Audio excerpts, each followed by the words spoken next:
Welcome back, everybody. We're going to be changing it up a little bit here. We're going to go into a co-op replay. We played just, I guess, when we wrapped up the show last night. Yep. Stormgate is not just competitive 1v1 multiplayer. One of the big obstacles with RTS games in general is that they're hard to learn. You know, it's kind of like you got to memorize the periodic table of elements or something, and then figure out how everything interacts with each other. And then you're doing it against somebody in real time. And, you know, games can be long, and the build-up is a lot, and that can be stressful. It can generate anxiety. And so in Stormgate, they have modes that are not just like hardcore 1v1. Yep. I mean, the co-op is one of the ones that we're going to be about showing you guys, but then also campaign, they have those as well. Yeah. But the co-op for Stormgate's pretty interesting, the way that it works. It's the three-person co-op versus the computer AIs, where there's a setup scenario basically on different maps, where then three of you and two other allies are playing to complete the scenario, essentially, to play against, you know, the AI and not playing against other humans. You're working together to do it. Yeah, this is kind of the, if you have a bunch of friends that you want to jump into Stormgate and kind of enjoy it together, this is the mode that you're going to link up and kind of have a lot of fun with your friends playing. And you got to work together. You need good teamwork, comms. They have a good ping system in the game. I was not the best teammate yesterday, but we're all learning here, so it's cool. But it is great that there's a bunch of different ways you can enjoy the game. Yep. Yeah, absolutely. And if you're somebody who like is watching this and you're like, this looks pretty cool, I would love to try this out. I think the best way to get into it is to play with friends, to learn together, and kind of figure out, okay, how does each unit operate? How does this feel? When you expand, okay, I got this many more resources coming in, and kind of get the I don't know, just an overall feel for the game. So I think it's very helpful. Yeah, it's also cool because the co-op commander that you have also has different units from multiplayer. Right. So you have some like nice little variety in terms of what the units are, and they have some slightly different abilities. They have some different, some of the top bar abilities are also different compared to the actual factions that you use in multiplayer. So it's cool that you get a little bit of variety to try out some new units that you wouldn't normally play with. So we're ready to start the replay, guys. You can load it up. We're going to take a look at the game that we played yesterday. It's funny, you know, MOBAs, as an example, are actually so much bigger in general, and as far as popularity goes, than RTS games. But MOBAs actually came from RTS games. Yeah. It was actually in Yeah. Warcraft 3. Warcraft Dota 3, yeah. was a mod. That game became bigger. RTS is just the end-all, the creative god. Well, you know, when you think about it, esports. it's like you've got this kind of sandbox environment, right? And you just have a bunch of pieces on the board, and, you know, the RTS, as we know, we think of like StarCraft or Warcraft 3 or Stormgate now, but yeah, I mean, MOBAs and having a hero, nice. That was sick, dude. Look at him go. Watching Sturgeon works. figure the abilities out here. Oh, he didn't even have Bob's. Because you're doing the tutorial. I got to explain. Yeah, I was doing the tutorial at this moment, so it might look like I'm a bit, you know, a bit wild out there, but I was following the tutorial, and you kind of go through your hero's abilities. It teaches you how to make workers, how to rally them to the mine, and how to start producing stuff. So I was currently doing the tutorial while these guys are playing the real game. And back to MOBAs, I think it's a really good way for MOBA players to kind of get into Stormgate is to try this mode where you do have heroes who have a bunch of abilities, kind of like a MOBA champion or hero, Yeah. right? And it's kind of like a way for you to segment into Stormgate with something that you're familiar with. Yeah, you know, I think when it came to MOBAs, this is the ultimate objective, by the way. We're all going to have to eventually push in here. But yeah, I think with MOBAs, it got people comfortable with just controlling one unit. And I remember being in like 7th grade and somebody showed me how to kite. And I was like, wait a minute. You done that in 7th grade? Yeah, I was in 7th grade when StarCraft came out. Yeah, but Yeah, that's crazy. I remember just watching somebody. I didn't say it. That was back before they had color TVs. But, yeah, but I remember somebody showing me this, and I'm like, whoa, wait a minute. You don't have to be hit. You can just run away with a Dragoon from a Zealot. But then when MOBAs came out, I think that's when everybody got to appreciate that kind of interfacing, right? Where you've got a unit on the board, and it's got abilities, and you can control it, and you can actually get way more damage than if you were to just kind of set it and forget it, right? Yeah. And so I think this mode is very friendly for people that want to get used to the interface. Because once you get comfortable with the interface of controlling a unit and then using keyboard commands to kind of delegate tasks like produce this or upgrade this, the game gets to be really enjoyable. Yeah. And you can see here I finished the tutorial, so I am beginning to make things. It's kind of good that you accidentally did that, so that way we actually knew that's how that worked as well. So now, you know, if you're like 100% new to RTS and whatnot, you want to play the co-op, there you go. You can do the tutorial at the beginning of the co-op Not everyone is a hardcore well. player like you, Gemini. Yeah, I know, just man. close the tutorial without reading. Not everybody knew how to kite before the game was out, Gemini. I actually know that I was actually so bad because the first like RTSs that I played was Brood War and like Warcraft 2 or whatever. Yeah. And I was like 7 or 8 years old when that was like I was like playing that like as my brother had it or whatever, and I couldn't even beat the first campaign missions, bro. Like I was so bad. I remember my brother like taught me like how to control group something, and I was like, oh my god. Yeah. What you just did is insane. Like Well, the I don't amount even of think things they that ever opened. said that in the game. Like you can bind things to control yeah. groups. I'm like, wait, what? There's like, is this a cheat code? Are you allowed to use this? It's kind of funny too, because like my brother taught me like how to play or whatever, but then I kind of accidentally taught him some stuff later. Whereas like, because like when I would play Brood War, I would like spam click things, like move it, like to get things to move, and I was like, you know, this I don't know, this doesn't really. But my brother would be like, no, this doesn't feel. Well, why are you spam clicking? It doesn't, you know, it doesn't make them move faster. And I was like, I don't know, it just feels better. Yeah. And then years later, when I'm like, you know, playing StarCraft 2, I hear your brother Day9 say that actually spam clicking does make them move better and more efficient. And I was like, I knew it. I told you. Yeah. One of the things about this map, because it's kind of MOBA-esque, right? You've got these different, I guess, 5 different locations on the map you got to clear out. But instead of just having nothing but neutral creeps or minions that they're pushing you with, you've got these expansions so you can kind of push out and then dominate that part of the map. Right, so what you see in front of you here is there's multiple lanes, as Tasteless said, and units will actually spawn and move down these lanes, and you see these skulls on the mini-map there, and they will go to your base and attack you.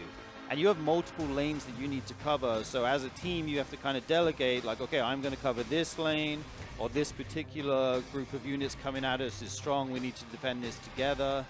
And you have the main objective, which is to kill the big bad base up here. But you also have secondary objectives, one of which is to take an expansion. So that's what we saw all of us doing here. Mine's a little bit later because I did the tutorial. But yeah, these guys already took their expansions, which is one of the secondary objectives, I believe. And then we're going to kind of work together to fend off the creeps and mobs that are coming at us down these attack paths. And then eventually we'll work towards the bigger objective. Yeah. And we should state that there are various difficulty settings for this, right? Yes. So, and also different maps with different scenarios as well. Yes. So, I mean, it depends on what you know, your ability levels, but you can start out and kind of dip your feet in the water, so to speak.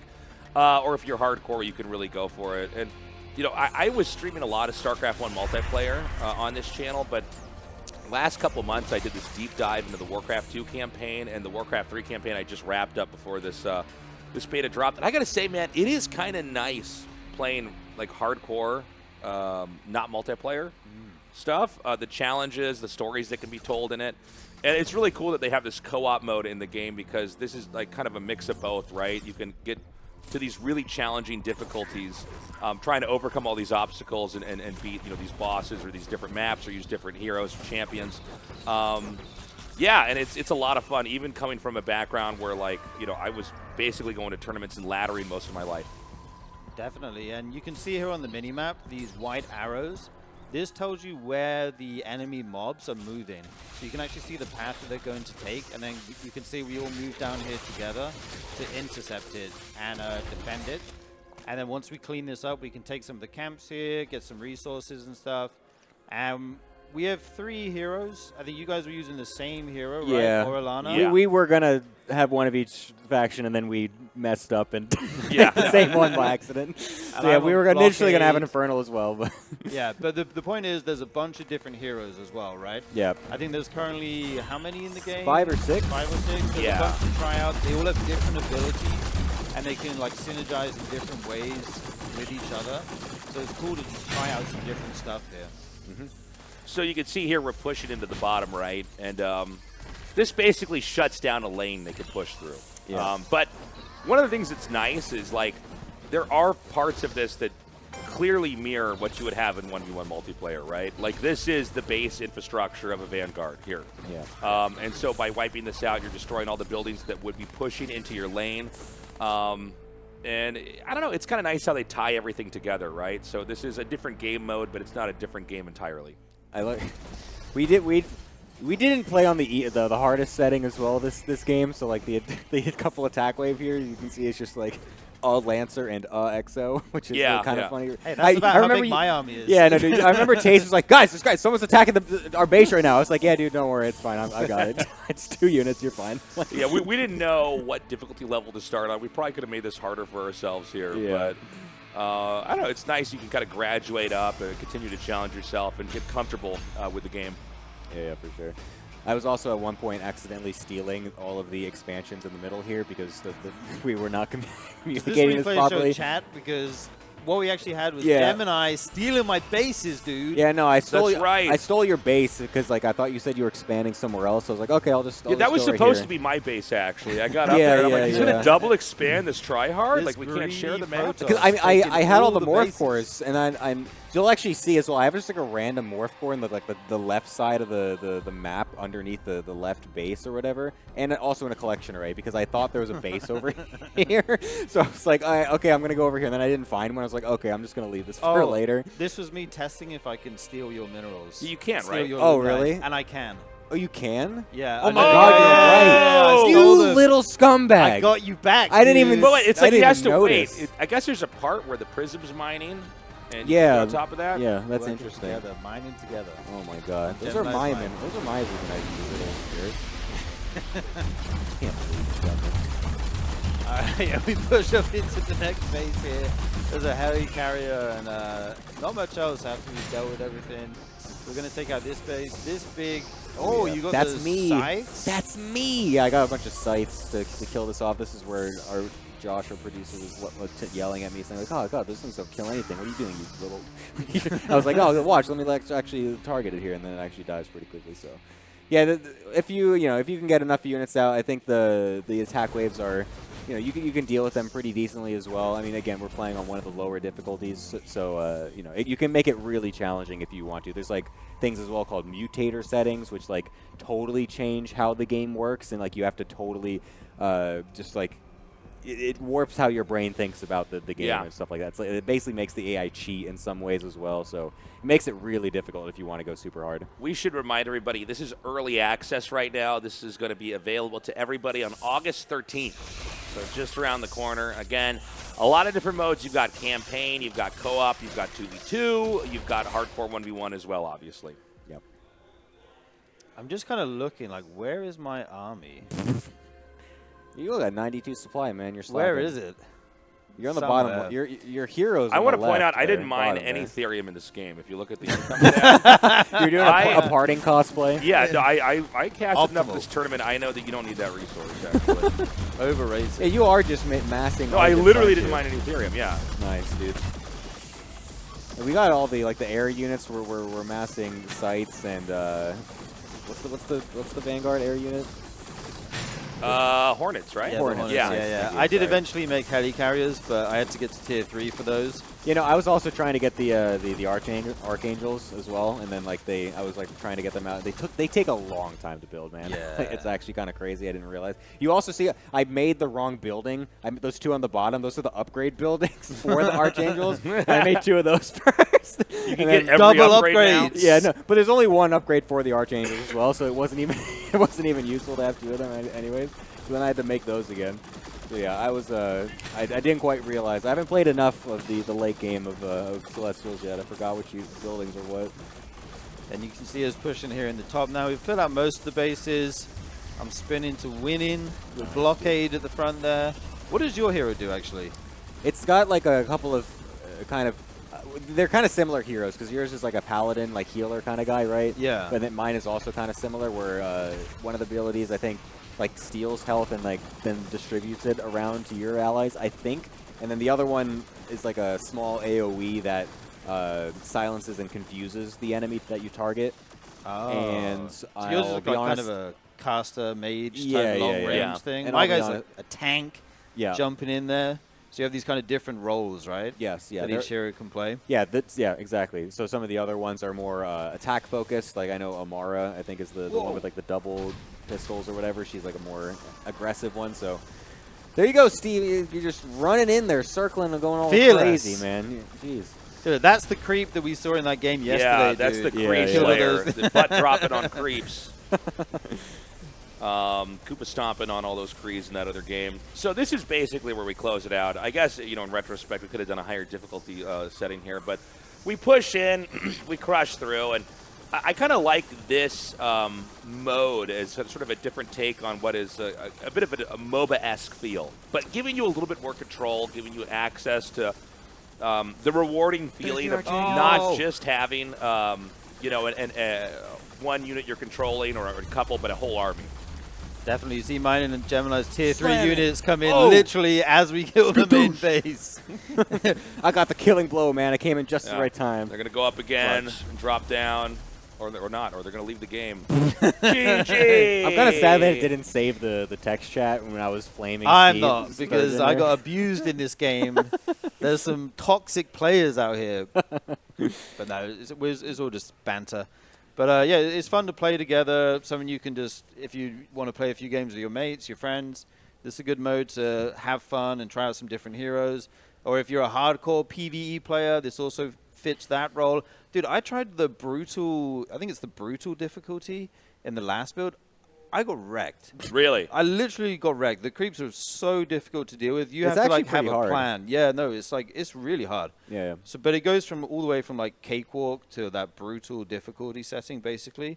So I think there's something for everyone if you enjoy PvE. Yeah, I mean, especially because the lower levels also are pretty easy as well for people that, again, are just totally new to anything RTS. Like, I was Yeah. playing with my brothers as well, who they did introduce me to StarCraft when I was a child, but they were not, like, you know, weren't hardcore RTS gamers or anything like that. So I was able to play with my brothers, and even some of the lower difficulties, they were, you know, still totally fine, felt like they were doing something and having a fun time, so.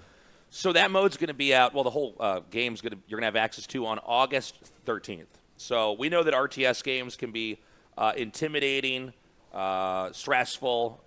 You know, ladder anxiety is a thing. Trying to queue up 1v1 after you've tried to memorize the tech tree, you're trying to scout them, you're trying to harass them, you're trying to expand, you're trying to not mess up your build order and kind of juggle all that. It's like dribbling a bunch of basketballs. Yep.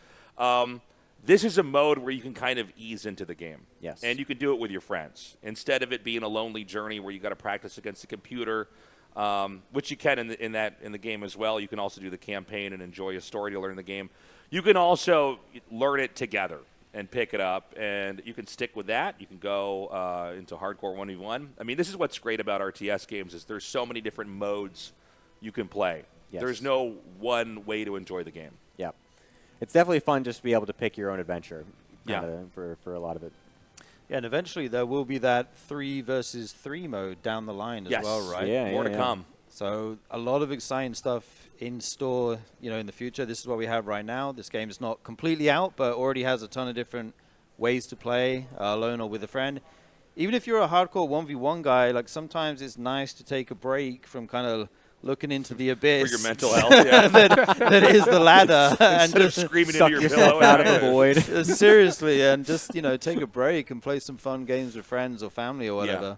Yeah, 100%. Yeah, after the 15th ladder loss in a row, you sometimes may be good to take a mental health break and beat up some AIs there. 100%. Guys, we're going to be cutting to a break. If you want to support us, you can buy our merch here, not just this shirt, but we got mugs, we got hoodies, we got a ton of designs. Go to tastelessthreads.com and check that out. We're going to be going to that break now, and when we come back, we'll be continuing on here with Nightmare versus Kiwian. We'll see you in a minute.